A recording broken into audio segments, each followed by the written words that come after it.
It might not be yours, but you should still help me raise it, she demanded. So I blocked her and never looked back. The real dad disappeared. Her family disowned her, and I don't even feel bad. Hey viewers, before we move on to the video, please make sure to subscribe to the channel and hit the like button if you want to see more stories like this. Thanks. Throwaway for obvious reasons. This happened a couple years back, but it's still fresh in my mind sometimes. I'm 35 now, and looking back, it's wild how one conversation can flip your whole world. Let me lay it out for you guys, judge away. I met Sarah when we were both in our mid-20s, fresh out of college. She was this vibrant, ambitious graphic designer, always talking about her big dreams of starting her own studio. Me?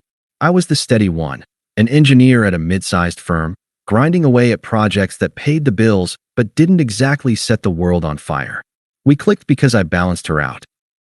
She brought the excitement, I brought the reliability. We dated for 3 years, moved in together into a cozy apartment in the city, and things felt solid. I proposed after a romantic weekend trip. She said yes with tears in her eyes, and we started planning a small wedding. But here's where I look back and see the red flags I ignored. Sarah was always chasing more. More adventure, more passion, more everything. I'd work late to cover our rent while she networked at events, and I'd hear about these amazing people she met. I supported her. Hell, I even turned down a promotion that would have required relocating because she didn't want to leave her circle here. Flashback to one night. She came home late from a client dinner, buzzing with energy. Alex, you should have been there. These guys are killing it. Private jets, international gigs. Our life feels so routine sometimes. I brushed it off, made her coffee, and we laughed about it. But deep down, it stung. I was building a foundation for us, sacrificing the flashy stuff so she could chase her dreams. Fast forward to about 6 months before the wedding. Things had been tense. Sarah was distant, always on her phone, picking fights over nothing. I'd ask if everything was okay, and she'd snap, "I'm just stressed, Alex. Not everyone can be as chill as you." One evening, I got home early from work, planning to surprise her with takeout from her favorite Thai place. She was already there, sitting on the couch, looking pale. No hug, no smile, just this cold stare. "Sit down, Alex. We need to talk." I set the food down, heart pounding. "What's going on?" She took a deep breath, fiddling with her engagement ring. "I'm pregnant."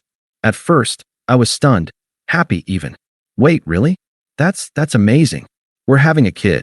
I reached for her hand, but she pulled back. "No, Alex. It's complicated." She avoided my eyes. "It might not be yours." The room spun. "What do you mean, might not?" She finally looked up, her voice steady, almost businesslike. "I've been seeing someone else. Mike, from that networking group I told you about. He's exciting, Alex. He gets me in ways you don't. We hooked up a few times, and, well, the timing lines up more with him." I felt like I'd been punched. "A few times? How long has this been going on?" "About 4 months, she admitted, shrugging like it was no big deal. "Look, you and we're comfortable, but I need more fire, more spark. Mike makes me feel alive. You're safe, predictable. I love you in a way, but this baby changes things."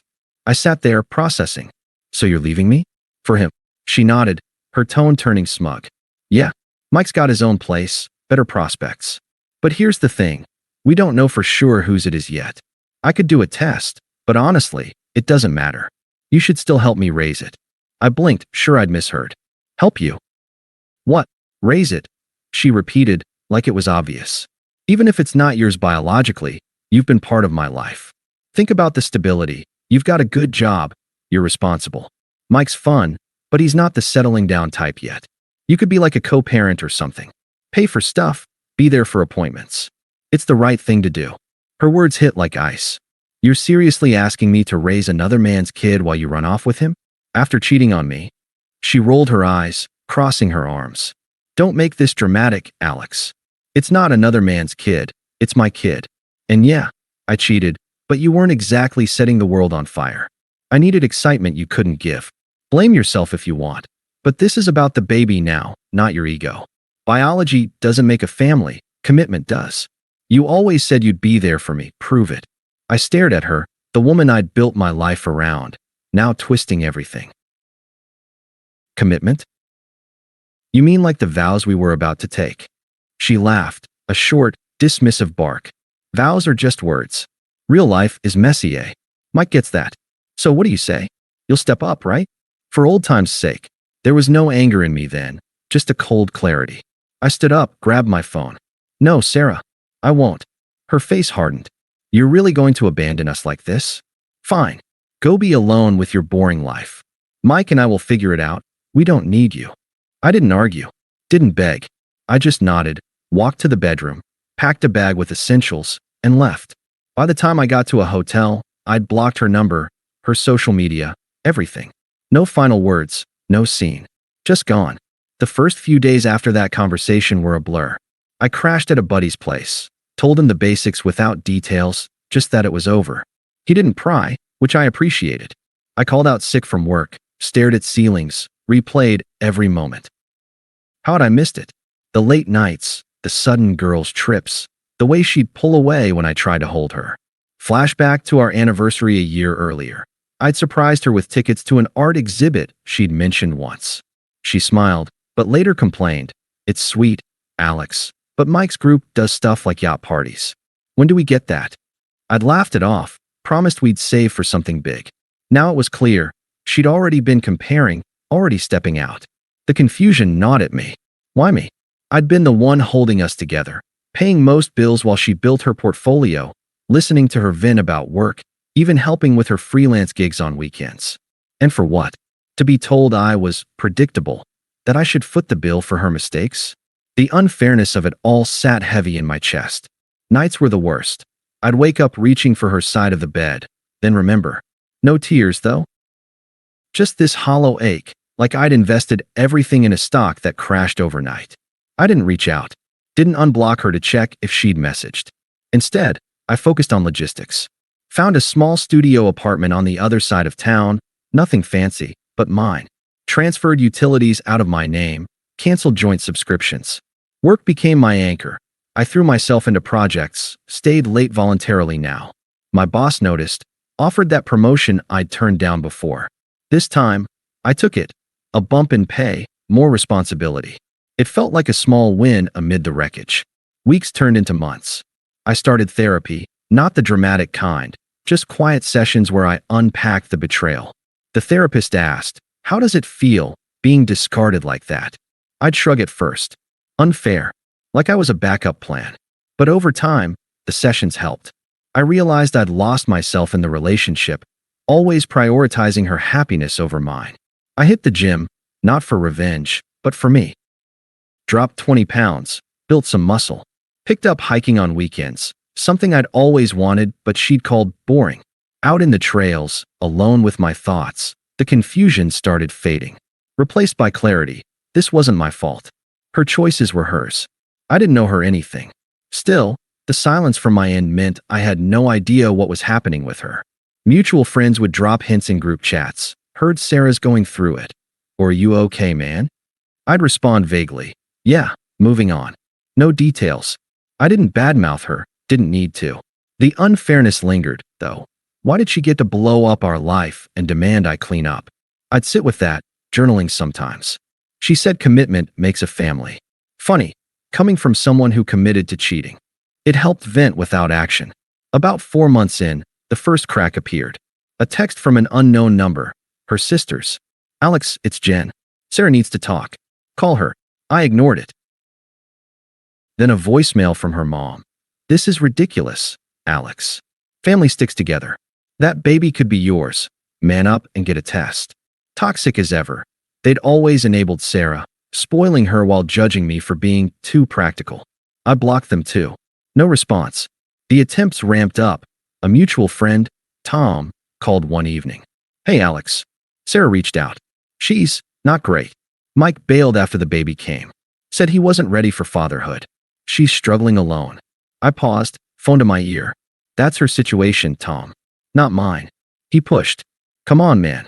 She says it might still be yours. Just talk to her." "No," I said calmly. "I'm out." But then Sarah herself got through. Must have used a burner app. The call came late one night. I answered without thinking. "Alex?" "Thank God. It's me, Sarah." Her voice cracked a bit, less smug now. The baby's here, a boy. But Mike, he ghosted. Left me with nothing. I'm drowning in bills, Alex. Diapers, formula, rent. I can't do this alone. I stayed silent, letting her fill it. Look, I was wrong before. I was confused, hormonal maybe. But we can co-parent. You always wanted kids. Come see him. He looks a bit like you. It might be yours after all. Twisted logic again. You said the timing lined up with Mike. She sighed, exasperated. Does it matter? It's about family now, not biology. You owe it to us to help. Think of the kid. He needs a father figure. No, Sarah. I don't owe you anything. Her tone shifted, desperate, edging into anger. How can you be so cold? After everything we had. This is your fault too. You were always working, never exciting enough. If you'd been more like Mike, maybe I wouldn't have strayed. But now he's gone, and you're just going to abandon a child? I felt nothing. No sympathy, no guilt. Goodbye, Sarah. Hung up, blocked the number. The attempts kept coming. Another call from Jen. You're a monster, Alex. Sarah's crying every night. The family's furious. You think you can just walk away? We'll tell everyone what a deadbeat you are. I didn't engage. Deleted the voicemail. More texts from unknown numbers.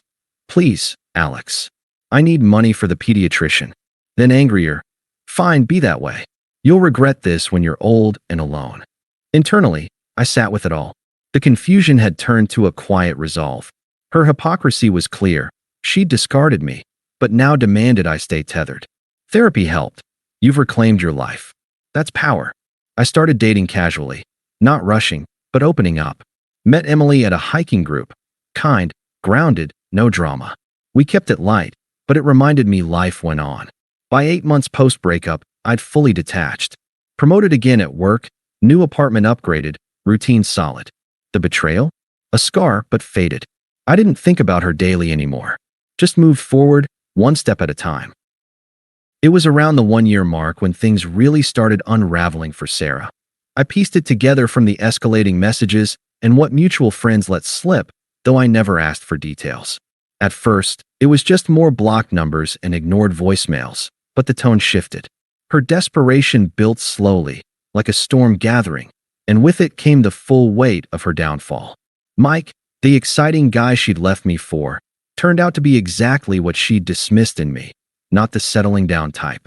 From what I heard through the grapevine, he'd stuck around for the birth, played the doting partner for a few weeks, then bolted when the realities of parenthood hit.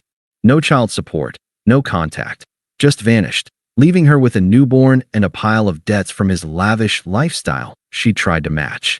Sarah's graphic design gigs dried up. Turns out, being a single mom with no reliable childcare made freelancing tough. She lost clients, fell behind on rent, and her once vibrant social media went silent except for vague pleas for support from friends. Her family, who'd always babied her, finally got the full story. A DNA test she'd done out of spite or hope confirmed it was Mike's, not mine. That flipped the script for them. Her mom, who I'd always found overbearing, apparently called her out. You lied to us, Sarah. Cheated on a good man and expected him to fix your mess? We're done enabling this. They cut her off financially, and her sister stopped answering calls. Isolation hit hard. Mutual friends, who'd initially stayed neutral, started distancing themselves after leaked messages showed her badmouthing me while begging for money. Alex was always the problem. One screenshot read, even as she pleaded for help. Hypocrisy exposed. Her circle shrank to nothing. The attempts on me intensified.